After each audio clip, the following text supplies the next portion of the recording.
Гомельскому областному радио 80 год. Гаворыць Гомель. Вас знов вітаю я, Михаил Болсун, автор і вядучы праграмы Гомельскому областному радио 80. Сёння я запрасіў у студыю сваіх калег-журналістаў з тэлебачання, якія ў свой час пачыналі свой творчы шлях або шліфавалі прафесійнае майстэрства менавіта на абласным радыё. Якія ўражанні засталіся ад працы?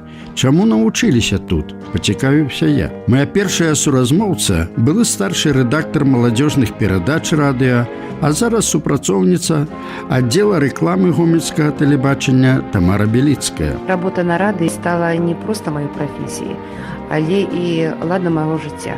Таму што працаваць у журналістыцы нельга, напрыклад, з 9 гадзін до 18. Гэта ніяк не укладваецца ў гэтыя рамкі. Дома і на вуліцы, і ў магазине я люблю назіраць за людзьмі. Мне вельмі падабалася рабіць пра іх замалёўкі, нарысы. І самае галоўнае, напэўна, што дала мне работа на радыё, гэта пашырыла мой кругагляд і дыяпазон маіх сяброў, таму што, знаёмячыся з маімі героямі, я дзесьці ім і зайздросціла. Імкнулася пераняць такі жыццёвы вопыт і хацела увасобіць у сваім характары. Многія героі, яны станавіліся маімі сябрамі у жыцці. Я і зараз з многімі падтрымліваю сувязі, і мне вельмі прыемна назіраць за іх дальнейшым ростам, за іх дальнейшым жыццём. У свой час, як кажуць, паспытаў радыйнага хлеба і яшчэ адзін сённяшні рэдактар з аддзела рэкламы гомельскага тэлебачання Александр Крыж. Моя праца на радыё пачыналася з 1989 года, калі я прыйшоў у аддзел інфармацыі.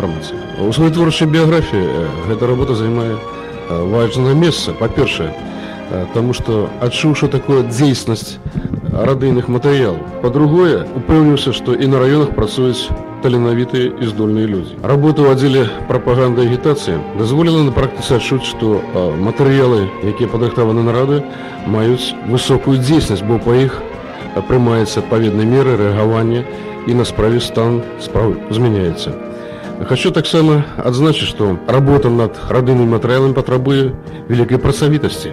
Гэта пацвярджае і сённяшні тэлевізійны рэпарцёр Олег Сенцюров. Усё, напэўна, што можна, радыё дало. Па-першае, тады быў такі момант, калі палова складу радыё былі журналісты са стажам, прафесіяналы, палова былі маладыя, старыя вучылі маладых.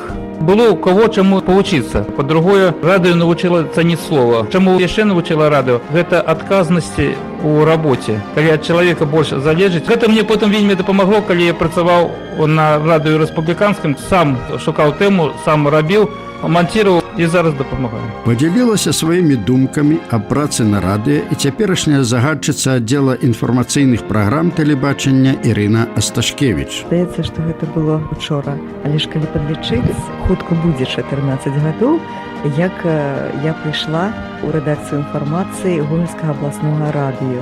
І трэба адзначыць, што мяне сустрэлі людзі, якіх сёння ўспамінаць вельмі прыемна. Гэта дыктар Валянціна Шышкова. Ёй я вельмі многа чым абавязана. Яна, лічу, мяне навучыла зносінам з мікрафонам, але ж мікрафон гэта не галоўнае. Галоўнае чалавек, які стаіць за гэтым мікрафонам, якога трэба бачыць, адчуваць, да якога трэба звяртацца. Гэтаму мяне навучыла Валянціна Шышкова. Было вельмі шмат добрых калег, журналістаў. Кожная праца, яна чамусьці чалавека навучае. Мяне навучыла рабоце з людзьмі. Потым ёсць рэчы прафесійныя, гэта і голас, інтанацыя, валоданне аўдыторыяй. Вось чаму мяне навучыла радыё. Таму што вельмі цяжка валодаць аўдыторыяй, калі ты нікога не бачыш. І таму, калі я 3 гады таму прыйшла працаваць ва ўніверсітэт, мне было лягчэй менавіта таму, што я працавала на радыё. Сёння можна назваць нямала журналістаў, якія пачыналі свой шлях на Гомельскім абласным радыё. Зараз яны працуюць у газетах і іншых сродках масавай інфармацыі в обласці і краіны. І з кім бы з іх сёння не размаўляў, усе без выключэння называюць працу на радыё добрай прафесійнай школай, якая дала ім пуцёўку ў жыццё. А гэта, пагадзіцеся, выклікае пачуццё і задаволенасці, і гонару за наш калектыў. На гэтым сённяшняя перадача заканчваецца. І я, Михаил Бовсун, развітваюся з вами. Усяго найлепшага, шаноўныя. До новых сустрэч в эфіры. Гомельскому областному радио 80 год.